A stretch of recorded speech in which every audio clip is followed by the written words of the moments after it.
Halo, saya Bima. Pada sesi ini kita akan membahas tentang International Patient Safety Goal. Adapun objek pembelajaran pada sesi ini adalah mendiskusikan tujuan dari International Patient Safety. Yang kedua adalah mendiskusikan perkembangan usia terhadap risiko keselamatan. Lalu mengidentifikasi elemen yang dapat meningkatkan lingkungan kesehatan yang aman. Mengidentifikasi peran perawat dalam menjaga keselamatan serta strateginya untuk meningkatkan keamanan pada pasien. Lalu mengulas kembali mengenai risiko jatuh pada pasien. Sebelumnya kita akan ulas sedikit tentang apa itu IPSG atau International Patient Safety Goal. IPSG adalah sebuah standar yang diterbitkan oleh Joint Commission International atau JCI sebagai bagian dari standar kualitas dan keselamatan pelayanan kesehatan yang berfokus pada pasien. Lalu apakah itu Joint Commission International atau JCI? JCI merupakan lembaga akreditasi unggulan berskala internasional yang ditujukan untuk sektor pelayanan kesehatan berskala internasional. Jadi lembaga ini sudah berdiri sejak tahun 1951 dan memiliki standar akreditasi yang telah diakui sejak tahun 1994. Nah, salah satu standarnya adalah International Patient Safety Goal yang terdiri dari 6 standar baku. Nanti kita akan bahas 6 standar baku tersebut apa saja. Lalu tadi dibilang untuk meningkatkan pasien safety. Apa sih artinya? Nah, meningkatkan pasien safety artinya mengurangi medical error. Yang kedua adalah mengurangi bahaya pada pasien. Selanjutnya kita akan bahas mengenai 6 goal pada International Patient Safety. Silakan baca kembali materi pada lab klinik week pertama tentang International Patient Safety Goal. Saya akan ulas kembali. Silakan sambil melihat catatan pada lab week pertama tentang International Patient Safety Goal. Terdapat 6 bagian atau 6 goal pada International Patient Safety. Yang pertama adalah mengidentifikasi pasien secara tepat. Dalam mengidentifikasi pasien harus menggunakan minimal 2 identitas dari pasien dengan kombinasi sebagai berikut. Yang pertama adalah nama lengkap dan tanggal lahir, atau nama lengkap dan nomor medical record, atau nama lengkap dan alamat, untuk memastikan bahwa identitas pasien tepat. Lalu yang kedua adalah meningkatkan komunikasi yang efektif. Dalam melakukan atau meningkatkan komunikasi efektif, terutama saat menerima instruksi per telepon, dapat melakukan proses feedback. Lalu melakukan handover saat serah terima pasien, melakukan critical result dalam waktu 30 menit, dan menggunakan singkatan yang dibakukan. Dalam meningkatkan komunikasi yang efektif, juga dapat menggunakan SBAR dalam berkomunikasi. Lalu selanjutnya yang ketiga adalah meningkatkan keamanan penggunaan obat. Obat di sini yang dimaksud adalah obat-obat yang terlebih obat yang membutuhkan perhatian atau obat keras. Sebagai contoh, tidak menyimpan elektrolit konsentrasi tinggi di ruang perawatan. Contoh KCl dan sodium klorin. Selanjutnya adalah IPSG 4, meningkatkan benar lokasi benar pasien, dan benar prosedur pembedahan. Bagaimana caranya? Yaitu melakukan site marking sebelum tindakan. Jadi udah kita tandai mana yang akan kita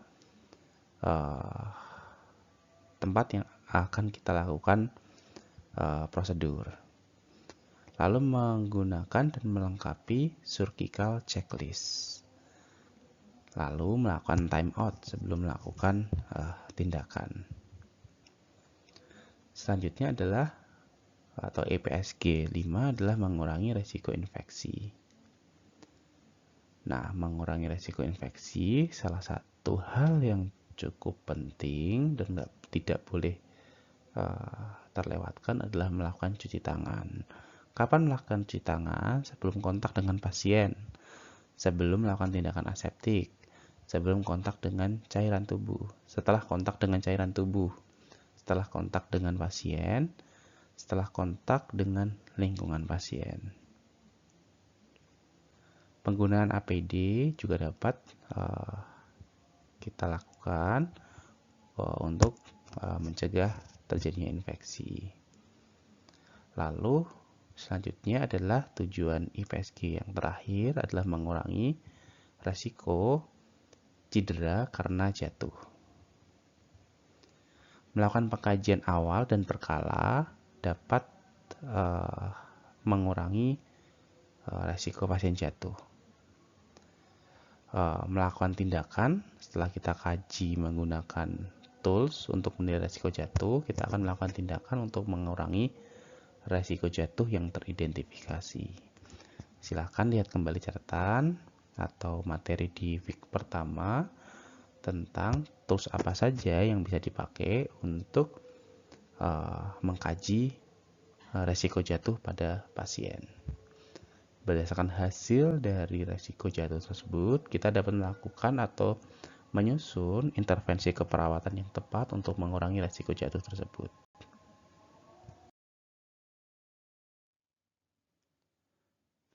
Selanjutnya adalah mengapa usia penting diperhatikan dalam kaitannya dengan resiko keselamatan. Karena setiap perkembangan usia memiliki keselamatan atau resiko keselamatan yang berbeda-beda. Di slide berikutnya akan tergambar bagaimana usia penting diperhatikan dalam pasien safety. Di samping usia, perawat harus berespon pada kebutuhan pasien. Salah satunya adalah keselamatan, privasi, kerahasiaan, kenyamanan, dan manajemen nyeri. Kita akan fokus membahas kebutuhan pasien pada safety atau keselamatan.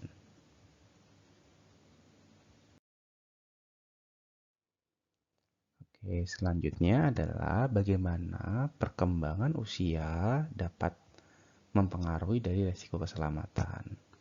Kita akan lihat terdapat beberapa usia yang saya coba kelompokkan. Yang pertama adalah pediatrik, usia dewasa, dan lansia. Jadi kita akan lihat apa sih yang perlu diperhatikan oleh seorang perawat untuk meningkatkan keamanan pada usia-usia tersebut. Yang pertama adalah pediatrik. Pemberian obat untuk bayi dan anak kecil membutuhkan kehati-hatian yang cukup ekstra. Karena pada bayi, sistem tubuh belum matang. Pasien anak beresiko tinggi mengalami efek samping dari pengobatan. Untuk itu, mempersiapkan dosis pediatrik seringkali melibatkan perhitungan yang cermat untuk meminimalkan terjadinya kesalahan. Karena faktanya pada suatu penelitian menemukan bahwa kesalahan perhitungan mencapai 60% dari kesalahan pengobatan. Dan itu terjadi pada pasien anak yang dikutip oleh American Academy of Pediatrics. Studi yang sama mengidentifikasi bahwa hampir 70% dari kesalahan pengobatan dilaporkan melibatkan pasien anak. Sehingga beberapa ahli mengatakan kesalahan pengobatan berpotensi menyebabkan gangguan pada populasi anak pada tingkat yang lebih tinggi dibanding pada orang dewasa. Kesalahan pengobatan 3 kali lebih sering terjadi pada pasien anak dibandingkan pada pasien dewasa.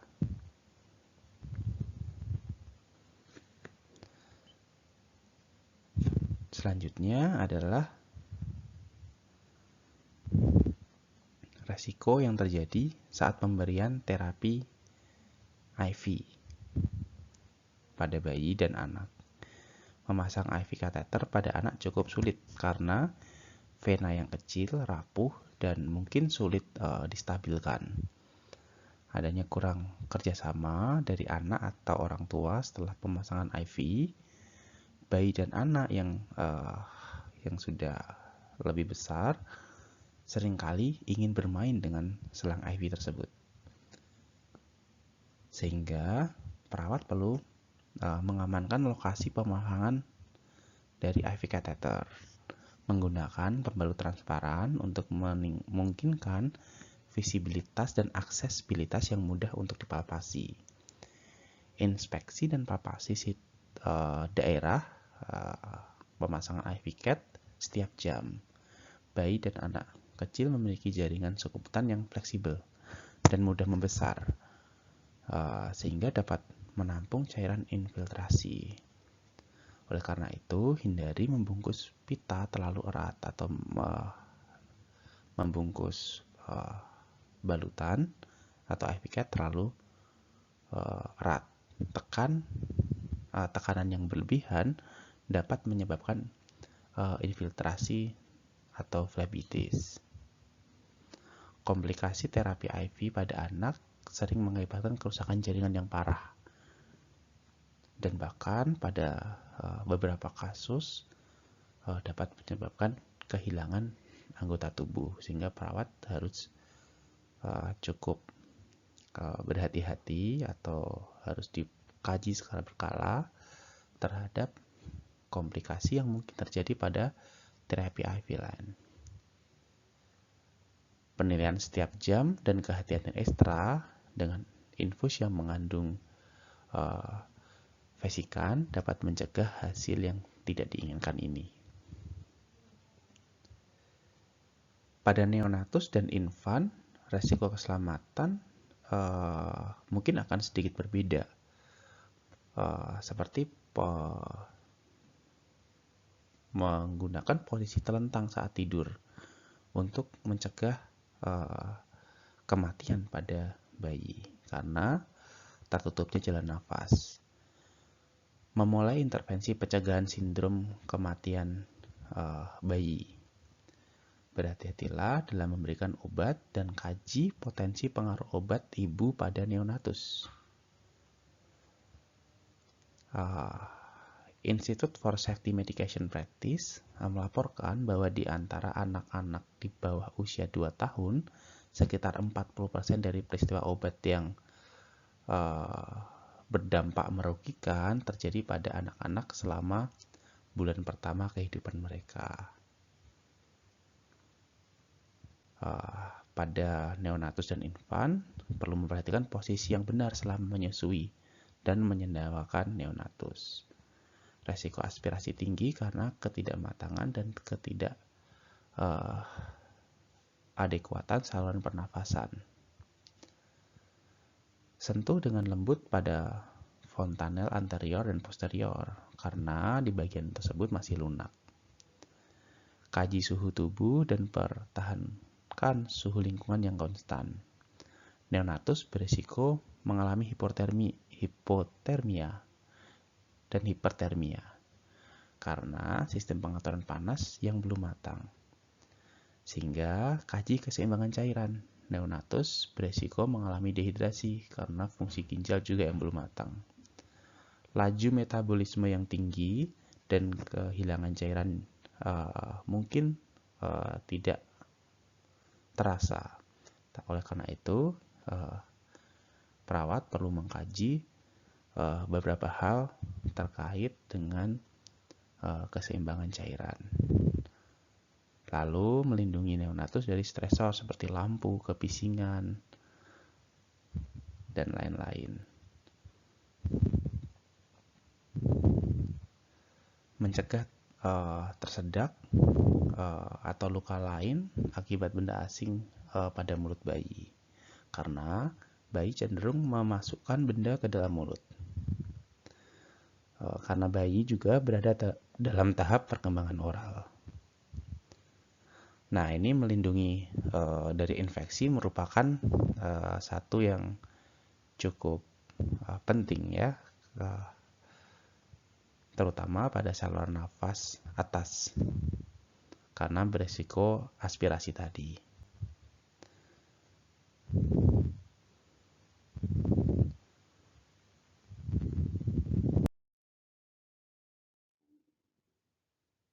Selanjutnya adalah pada usia dewasa.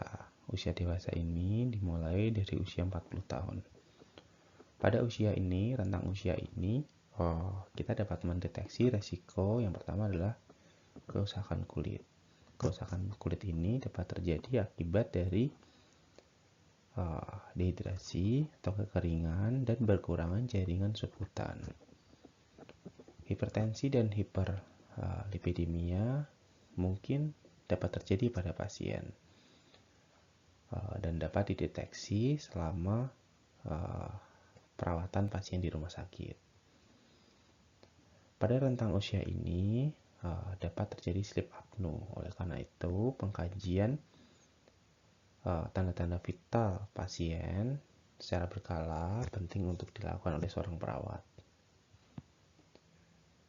Cedera tulang akibat kekurangan kepadatan tulang dan osteoporosis dapat terjadi pada rentang usia ini. Terlebih, resikonya akan meningkat pada wanita. Obesitas akibat penurunan laju metabolisme basal juga dapat terjadi. Oleh karena itu, penilaian dalam kebutuhan nutrisi dapat dilakukan atau dikaji oleh perawat.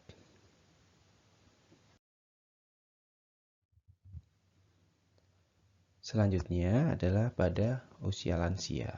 Pada rentang usia ini, asuhan keperawatan yang rutin dilakukan mungkin akan menimbulkan risiko yang lebih besar pada usia rentang usia ini daripada pada usia dewasa. Sebagai contoh, ketika pengambilan darah seringkali sulit dilakukan karena venanya kecil dan rapuh. Terapi IV menimbulkan resiko kelebihan cairan. Gangguan keseimbangan cairan dapat terjadi pada rentang usia ini atau pada lansia. Lansia rentan terhadap dehidrasi. Bahkan kulit yang rapuh dan mudah robek saat melepas plester. Sehingga kulit lansia sangat rapuh. Selanjutnya, karena osteoporosis, patah tulang dapat terjadi akibat trauma yang sangat kecil. Jadi ketika pada lansia, resiko fraktur lebih tinggi daripada usia pediatrik maupun usia dewasa. Dengan trauma yang kecil pada lansia dapat menyebabkan patah tulang. Pada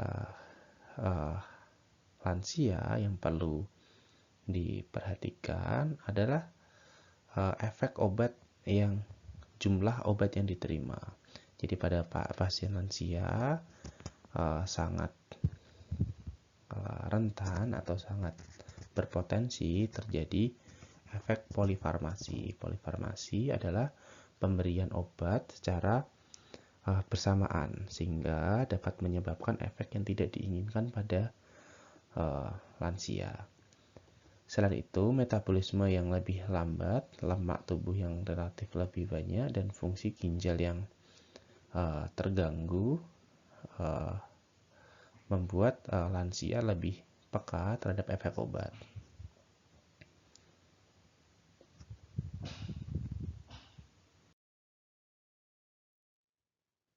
Untuk mewujudkan pasien safety, ada beberapa tantangan yang mungkin bisa terjadi. Salah satunya adalah bagaimana menuju budaya yang berorientasi pada keselamatan. Nanti saya akan jelaskan di slide selanjutnya bagaimana cara untuk menjaga budaya yang berorientasi pada keselamatan pada pasien. Selanjutnya bagaimana menganalisis sistem proaktif dan mengurangi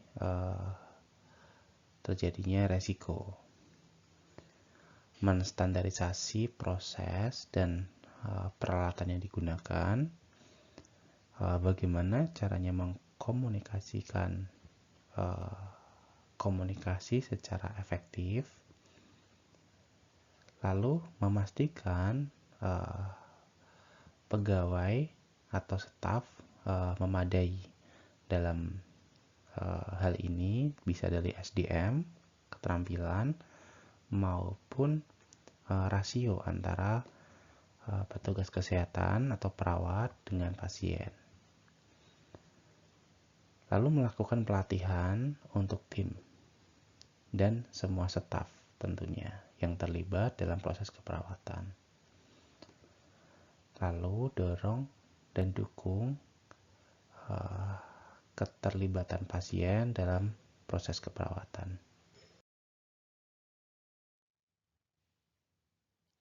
Oke, selanjutnya adalah bagaimana menciptakan lingkungan yang sehat atau safety culture, budaya keselamatan yang berorientasi pada pasien. Keselamatan pasien dan perawatan yang berkualitas membutuhkan suatu budaya keselamatan atau safety culture. Tujuan dari budaya keselamatan adalah untuk menyeimbangkan akuntabilitas dan transparansi. Akuntabilitas berarti setiap tindakan kita dapat dipertanggungjawabkan dengan tidak menyalahkan terhadap suatu kesalahan. Transparansi penting dalam budaya keselamatan. Staf harus merasa nyaman untuk melaporkan kesalahan, bahkan kesalahan yang nyaris terjadi atau belum terjadi, dan juga kesalahan yang nantinya berpotensi akan terjadi, sehingga hal itu dapat dilaporkan. Jadi, akuntabilitas dan transparansi penting untuk membuat budaya keselamatan yang berorientasi pada pasien. Terdapat 5 prinsip yang bisa dilakukan untuk merancang budaya keselamatan. Yang pertama adalah providing leadership. Jadi, keselamatan pasien harus menjadi prioritas dan tanggung jawab semua orang. Pastikan penugasan jelas dan ada mekanisme yang efektif untuk mengidentifikasi jika ada praktik yang atau tindakan yang tidak aman. Sumber daya manusia juga perlu disediakan untuk menilai apakah sistem yang sudah berjalan atau proses yang sudah berjalan cukup aman untuk pasien. Selanjutnya adalah dalam merancang suatu proses keperawatan harus memperhatikan batasan dari manusia atau SDM tersebut. Jadi menyederhanakan dan menstandarkan proses kerja dapat dilakukan untuk mencapai tujuan tersebut. Selanjutnya adalah mempromosikan fungsi tim yang efektif.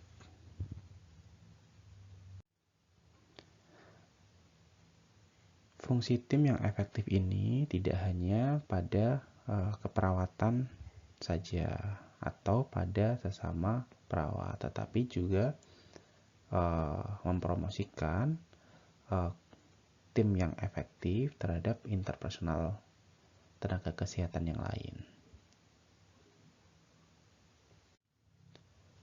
Selanjutnya adalah mengantisipasi hal yang tidak terduga.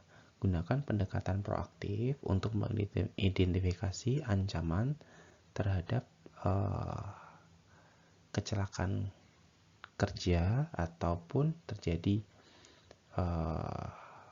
keadaan yang tidak aman sebelum terjadi. Dan yang terakhir adalah gunakan atau ciptakan lingkungan belajar. Gunakan simulasi jika memungkinkan, dorong transparansi dan pelaporan kesalahan tanpa adanya tekanan. Dan terapkan mekanisme umpan balik dan belajar dari kesalahan. Kembangkan budaya di mana komunikasi mengalir dengan bebas, sehingga dapat menciptakan budaya keselamatan yang dibutuhkan untuk peningkatan keamanan pada pasien.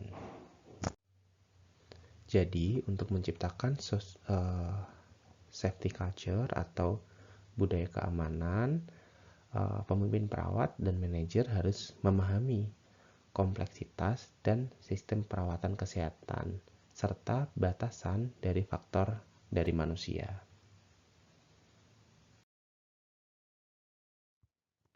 Selanjutnya adalah penting untuk menganalisis sistem dalam pelayanan pada pasien.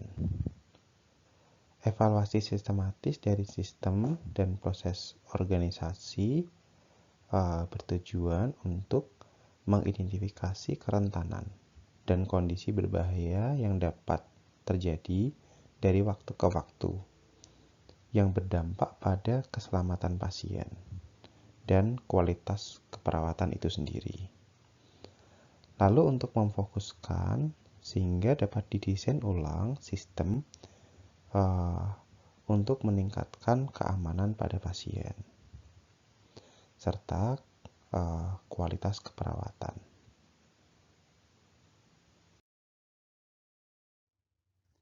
Dalam mengimplementasikan IPSG harus mewakili strategi yang proaktif untuk mengurangi risiko kesalahan medis dan dapat mencerminkan praktik yang baik untuk menunjang keselamatan pada pasien. Selanjutnya adalah mengevaluasi hasil atau temuan untuk menciptakan suatu tools yang baru yang akan digunakan untuk akreditasi, sehingga proses keperawatan yang aman untuk pasien dapat berjalan dan terakreditasi.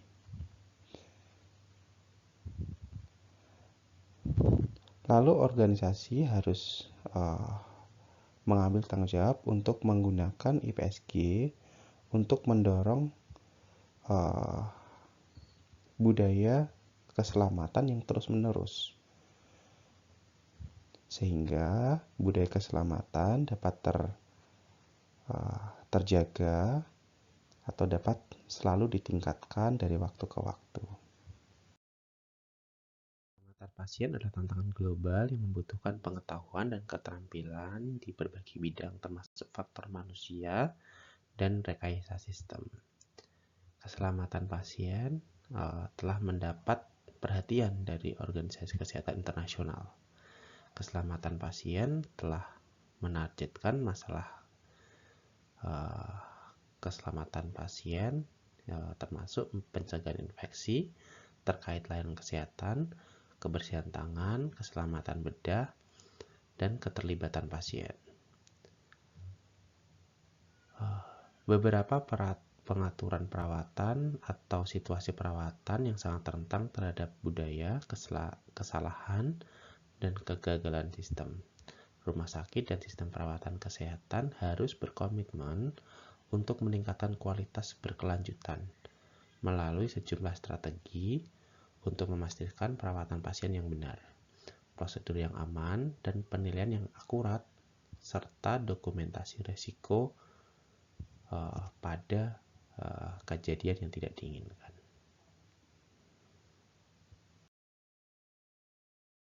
Berikut adalah referensi yang digunakan dalam materi pada sesi ini. Sampai bertemu pada materi selanjutnya.